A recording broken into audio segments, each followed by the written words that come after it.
আসসালামু আলাইকুম, নমস্কাৰ। দাদাৰ যেতিয়া কিছুমান কথাৰ প্ৰত্যুত্তৰ দিবলৈ যাওঁ লাইভটো তেতিয়াই মানে কিবা না কিবা এটা হৈ যায়। বাৰু যি হওক, আপোনালোকে সকলোৱে লাইভটো এতিয়া চাই পিছলৈ চাই সকলোৱে লাইভটো আগুৱাই দিব। আজি কিছুমান কথাৰ প্ৰত্যুত্তৰ দিব বিচাৰিছো। অলপ দেৰি আগতে দাদাৰ আচলতে চালো, দাদাই ক'ৰবাত ভাষণ দিবলৈ যাওঁতে প্ৰসংগত দিবলৈ যাওঁতে তেখেতে মোগলৰ কথা ক'লে, তেখেতে বাংলাদেশী কথা ক'লে, তেখেতে উচতনিমূলক অসমীয়া কিবা এনেকুৱা জাগিব লাগে কিবা কিবি এইবিলাক ক'লে, শৰাইঘাটৰ ৰণৰ কথা ক'লে, আমাৰ বীৰ লাচিত বৰফুকনৰ টেষ্ট থকা কথা ক'লে, বিভিন্ন কথাতে তেখেতে ক'লে আমি অসমীয়া হয়, আমি অসমীয়াৰ কাৰণে মাটি অমুক কৰিছো তমুক কৰিছো, বিভিন্ন কথা ক'লে দাদাই। তো দাদাই যেতিয়া কৈছে, দাদাৰ প্ৰতিটো কথাৰে আচলতে প্ৰত্যুত্তৰ দিয়াটো বিৰাটে দৰকাৰ। কাৰণ যিহেতু ইতিহাস খুচৰিছে, ইতিহাসৰ কিছুমান কথা জনাবলৈতো লাগিব নহয়।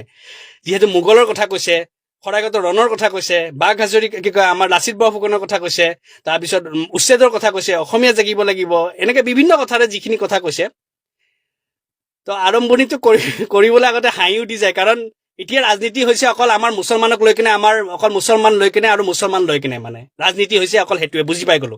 কাৰণ 2016তো আমি দেখা পালো ৰাজনীতি কিহৰ নামত হ'ল, জাতি মাটি ভেটি ৰক্ষা কৰা লাগিব, আমি জাতি মাটি ভেটি ৰক্ষা কৰিব লাগিব, আমি বাংলাদেশী মুক্ত কৰিব লাগিব। তেতিয়াও সেই বাংলাদেশী মুছলমান চেপ্টাৰে আছিলে। 2021ত আমি দেখা পালো তেতিয়াও ৰাজনীতি বেলেগ ক্ষেত্ৰত হোৱা নাইতো, কামৰ ক্ষেত্ৰত ৰাজনীতি কৰিব পৰা নাই, একো ক্ষেত্ৰত ৰাজনীতি কৰিব পৰা নাই। তেতিয়া কি হ'ল, আজমল চিফ মিনিষ্টাৰ হৈ যাব যদি আমি যদি শাসনত নাহো, আমি যদি অমুকত নাহো, ইয়াতে আজমল চিফ মিনিষ্টাৰ হৈ যাব। বুকত বিলেগ কথা আৰু এইবিলাক কতে মেলতে সেইটো এটা ৰাজনীতি পাৰ কৰিলে। আৰু এতিয়া 26ত এতিয়া কি লাগিব, এতিয়াও সেই একেটাকে ঘিচি বিচি কথা হৈ গ'ল। আৰু সেইটো হৈ গ'ল এইবাৰো বাংলাদেশী, এইবাৰো মোগল, এইবাৰো আপোনাৰ কি হ'ল উচ্ছেদ। মানে যাই থৈ এই মুছলমান চেপ্টাৰটো লাগিব, বাংলাদেশী চেপ্টাৰটো লাগিবই, নহলে ভোট নাপায়। এইটো একদম তেখেতসকলে খাটাং গম পাই গৈছে। কিন্তু যি হওক, তেখেতসকলে যিখিনি কথা ভাষণত ক'লে সেইখিনি কিছু সৰুকে দুটামান প্ৰত্যুত্তৰ দিবলৈ বিচাৰিছো। তেখেতসকলে মোগলক খেদাব লাগিব, আমি অসমীয়া এতিয়া আকৌ মোগলক খেদাব লাগিব। মোগল মৰি যোৱা আজি শ বছৰ হৈ গ'ল, এতিয়াও আপোনালোকে মোগল খেদাবৰ পিছত পৰি আছে। হাঁহিব লাগে আচলতে। এতিয়া পঢ়া শুনা কেনেকৈ আমি সংস্থাপন, আমি এই 5টা বছৰ কি কৰিলো, আমি কিমানজন ল'ৰা ছোৱালীক সংস্থাপন দিলো, কিমান আমি ভাল ভাল কাম কৰিলো, সেইবিলাকৰ কথা কোৱা বাদ দি কিনে এতিয়াও আমি মোগলৰ লগত যুদ্ধ কৰিব লাগিব, মোগল খেদাব লাগিব, এইবিলাক লৈ কথা। যি মোগল বোলে আজি শ বছৰত মৰি গ'ল। বাৰু যি হওক, যিহেতু আক্ৰমণ কৰাৰ কথা কৈছে, বীৰ লাচিত বৰফুকনৰ নাম লৈছে, তেতিয়া সেই মোগলে যেতিয়া অসম আক্ৰমণ কৰিবলৈ আহিছিলে নহয়, তেতিয়া সেই নেতৃত্ব কোনে লৈছিলে জানেনে? নেতৃত্ব লৈছিলে ৰামসিংহ। বুজি পাইছে? ৰামসিংহৰ নেতৃত্ব লৈছিলে। ৰামসিংহৰ নেতৃত্বত আক্ৰমণ কৰিবলৈ আহিছিলে অসমত, হয়নে? আৰু এইপিনে আমাৰ বীৰ লাচিত বৰফুকনে প্ৰত্যুত্তৰ দিছিলে মোগলক। আৰু বীৰ লাচিত বৰফুকনৰ লগত যুঁজ কৰিছিলে, লগ দিছিলে কোনে জানেনে? বাঘ হাজৰিকা ওৰফে ইছমাইল ছিদ্দিকী। মানে ইয়াৰ পৰা প্ৰমাণ হোৱা যায় যে এইখন ধৰ্মযুদ্ধ নাছিলে। ধৰ্মযুদ্ধ হলে মোগলৰ হৈ কেনে ৰামসিংহ নাহিলে হয়, আৰু এইপিনে লাচিত বৰফুকনৰ লগত বাঘ হাজৰিকা ওৰফে ইছমাইল ছিদ্দিকী কেতিয়াও লগ নিদিলেহেঁতেন। এইখন সেইকাৰণে ধৰ্মীয় যুদ্ধ নাছিলে। অলপমান ইতিহাস জানিব লাগে দিয়কচোন, এটা ভাষণ দি দিয়াৰ লগে লগে। বাৰু যি হওক, আমাৰতো একাংশ মানুহ সুখী কৰিবৰ কাৰণে এইবিলাক কয়, তেখেতসকলে এইবিলাক শুনিয়ে সুখী হ'ব, ভোটটো আপোনাকে দিব জানো। কিন্তু যিহেতু ইতিহাস খুচৰিছে, এইবিলাক কথা আমি অলপ ক'ব লগা হয়।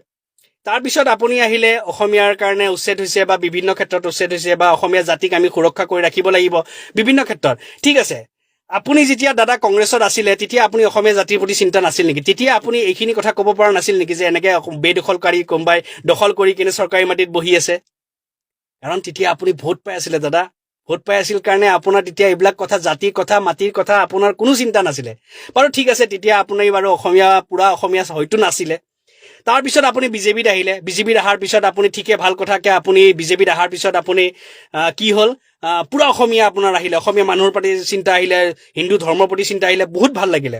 কিন্তু দুৰ্ভাগ্যকে এটা বস্তু দেখা পালো যে আপুনি কাক সমৰ্থন কৰি দিলে? যোনখন বেলেগে কোনোৱে সমৰ্থন কৰা দেখা নাপালো। সেই অৰুণাচলে হওক, সেয়া মেঘালয়ে হওক, সেয়া কোনোৱে নিজৰ জাতিক, নিজৰ ঠাইৰ, নিজৰ মানুহক লৈ বেয়া হোৱাটো কোনোৱে সমৰ্থন নকৰিলে। কিন্তু আপুনি কাখন সমৰ্থন কৰিলে? কিন্তু কাখনেৰে কোনোবা বাহিৰৰ পৰা আহিব বুলি মই কেতিয়াও নকওঁ দেই। আৰু কাখনেৰে কোনে ইয়াতে সুৰক্ষা পাইছে সেয়া আমিও নাজানো। কিন্তু অভিজিত শৰ্মা ডাঙৰীয়া, তেখেতকতো আমি সকলোৱে জানো। তেখেতে কি কয়, মোৰ নিজৰ কথা নহয়, তেখেতে কোৱা কথাটো মুখ্যমন্ত্ৰী ডাঙৰীয়াই কি কব শুনি লওক। হিন্দু বাংলাদেশীৰ নাম বেছিকৈ ওলাল, তেওঁলোকে এনআৰচিৰ পৰা পিছুৱাই গ'ল। এতিয়াতো প্ৰশ্নই নুঠে। 19 লাখ যি মানুহৰ নাম বাদ পৰিছিলে, তাৰেতো বেছি সংখ্যকটো আপোনাৰ হিন্দু বাংলাদেশীয়ে। তেওঁলোককতো কাৰ জৰিয়তে সোমাই ললে?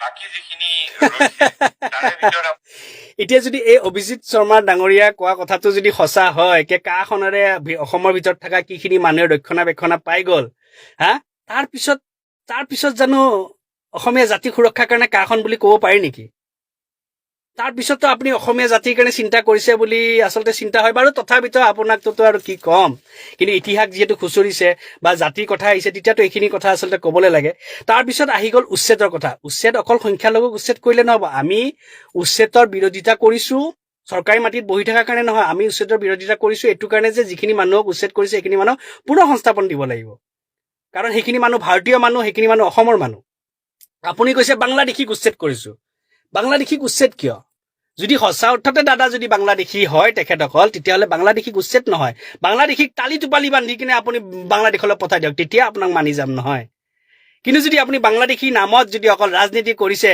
ৰাজনীতি অকল বাংলাদেশী নামত কৰিছে হা তেতিয়া আচলতে চিন্তানীয় হয় কি আচলতে কি কৰিছে আপুনি কাৰণ সেইখিনি মানুহটোতো বাংলাদেশী নহয় সেইখিনি মানুহ ইয়াৰে ভাৰতীয় মানুহ অসমৰে মানুহ হয়নে যাক আপুনি বাংলাদেশী বুলি প্ৰমাণ কৰিবলৈ পৰা নাই অকল আপুনি 4টা মানুহৰ ভোট পাবলৈ কাৰণে একাংশ মানুহক সুখী কৰিবৰ কাৰণে বাংলাদেশীক উচ্ছেদ কৰিছো অসমীয়া মানুহৰ স্বাৰ্থত উচ্ছেদ কৰিছো ঠিকে আছে বাৰু অসমীয়া মানুহৰ স্বাৰ্থত উচ্ছেদ কৰিছে ভালে লাগিলে অসমীয়া মানুহ যেতিয়া স্বাৰ্থত উচ্ছেদ কৰিছে তেতিয়াহ'লে উচ্ছেদ হোৱা চৰকাৰী মাটিখিনি তেতিয়াহ'লে অসমীয়া মানুহৰ তাতে ইয়াত তেখেতসকলে কাম পাব লাগিব উঠি অহা নৱপ্ৰজন্মই তাতে কিবা কৰিব কিন্তু যদি আমি ভৱিষ্যতৰ কালতো যদি দেখা পাওঁ যে সেইখিনি মাটি বোলে যদি আপুনি বহিৰাগতক কোনোবা বাহিৰৰ কোনোবা বিহাৰী কোনোবা মাৰৱাৰীক যদি গতাই দিছে তেতিয়া প্ৰশ্ন আহিব যে অসমীয়া স্বাৰ্থত উচ্ছেদ কৰিছিল নে কিহৰ স্বাৰ্থত উচ্ছেদ কৰিছিলে সেইকাৰণে নজৰ আমাৰো থাকিব যে আপুনি উচ্ছেদ কৰা ঠাইখিনি কোনোবা বহিৰাগতক দিয়ে নে অসমীয়াক দিয়ে অসমীয়াই তাতে খেতি কৰি কিনে বা অসমীয়াই তাতে কিবা কাম কাজ কৰি কিনে সংস্থাপন কৰি কিনে আগবাঢ়িব পাৰিব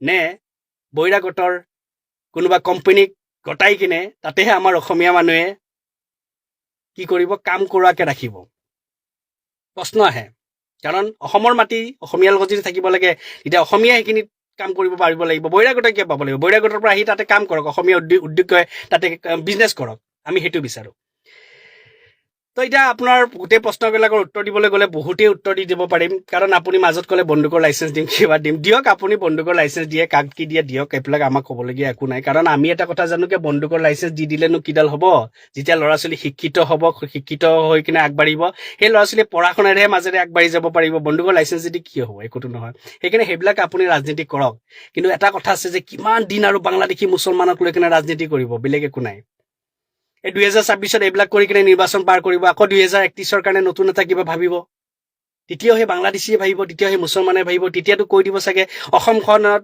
আমি সংখ্যালঘু হৈ গ'লো আমি অমুক হৈ গ'লো মুছলমানে কি কয় বাংলাদেশীয়ে ৰাজত্ব কৰিব বিভিন্ন ৰাজত্ব কৰিব সেয়াই মানে আল্টিমেটলি এটা কথাই কি ৰাজনীতিখন চলি আছে বাংলাদেশীৰ ওপৰত মুছলমানৰ ওপৰত ব্ৰেন ক'ব লাগিব তেতিয়াহ'লে মুছলমান বাংলাদেশী মানে ব্ৰেন অসমত যে সিহঁতৰ নাম ল'লেহে ৰাজনীতি হয় ভোট পায় কামৰ ক্ষেত্ৰত ৰাজনীতি বিচাৰিব নোৱাৰে কামৰ ক্ষেত্ৰত ভোট বিচাৰিব নোৱাৰে কাৰণ কাম কৰিলে না ভোট বিচাৰি যাব পাৰিব চাকৰি প্ৰদান যদি ভালকে সঁচা অৰ্থত কৰিলেহেঁতেন তেতিয়াহেনো বিচাৰি যাব পাৰিব দুৰ্ভাগ্য কথা আৰু আমাৰ একাংশ মানুহ আছে একাংশ মানুহে আচলতে এনেকুৱা আছে সেইবিলাকৰ কাৰণে ৰাজনীতি হয় কাৰণ একাংশ মানুহ এনেকুৱা আছে যে চাউল 500 টকাত কিনি চলিম কিন্তু মিয়াক যদি অলপমান কষ্ট দিছে তেতিয়াহ'লে আমাৰ ঘৰখন একদম শান্তিত চলিছে একাংশত এনেকুৱা মানুহ আছে কাৰণে অসমত সেইখিনি মানুহক আচলতে সুৰক্ষাৰ কাৰণে সেইখিনি মানুহৰ পৰা ভোট প্ৰদান কৰিব ভোট ল'বৰ কাৰণে এইবিলাক কৰি আছে আৰু যিহেতু উচ্ছেদৰ এতিয়া আমিও RTI মাৰিম মাৰাৰ পিছত আমিওতো ওলাম কেউ চৰকাৰী মাটিত কোন কোন বহি আছে অকল আপুনি সংখ্যালঘু বাছি উচ্ছেদ কৰি থাকিলে নহ'বতো যদি সঁচাকে চৰকাৰী মাটিত বহি থকা প্ৰতিজনক উচ্ছেদ কৰে তেতিয়াহ'লে প্ৰতিজনকে উচ্ছেদ কৰিব লাগিব আৰু প্ৰতিজনকে উচ্ছেদ কৰিবলৈ আমিও সেইকাৰণে RTI কৰিম আৰু কোন কোন বহি আছে অকল সংখ্যালঘুৱে বহি আছে না আন বিভিন্ন মানুহ আছে চব বস্তু ওলাম দাদা চব বস্তু ওলাম কিন্তু কণ ৰাজনীতি আচলতে দুখ লাগে একে আচলতে আপোনালোকক দুখীও লাভ নাই আপোনালোকেতো ৰাজনীতি কৰিছে ৰাইজে যেনেকুৱা বিচাৰে তেনেকুৱা একাংশ ৰাইজে যেতিয়া বাংলাদেশী অসমীয়া বা মিয়া অসমীয়া বুলি ৰাজনীতি কৰি থাকিব তেখেতসকলৰ বেলেগ যেতিয়া চিন্তা চৰ্চা নাথাকে তেতিয়াহ'লে আপোনালোকেতো সেইবিলাকক লৈ কিনে ৰাজনীতি কৰিব এইটোতো আমি জানো কাৰণ ৰাজনীতি হয় সদায় ৰাইজৰ লগতহে বাৰু যি হওক কৰক আপোনালোকে কিমানখিনি কৰিব পাৰে কৰক আমিও ইমান জলদি হাৰ মানি নাযাওঁ ইমান পৰি নাযাওঁ আমাক যিমান কষ্ট দিব লগা আছে কষ্ট দিয়ক ইনশাআল্লাহ এদিন সেই কষ্ট আমাকো ফল দেখাব আমিও ফল পাম আমিও আগবাঢ়ি যাম কিন্তু এটা কথা কওঁ নে আৰু অলপ গাটো জ্বলিবৰ কাৰণে মুছলমান ব্ৰেণ্ড হয় ব্ৰেণ্ড আমাৰ নাম নললে আপোনালোকৰ ৰাজনীতি নহয়, আমাৰ নাম নললে আপোনালোকে এটা খোজ আগবাঢ়িব নোৱাৰে।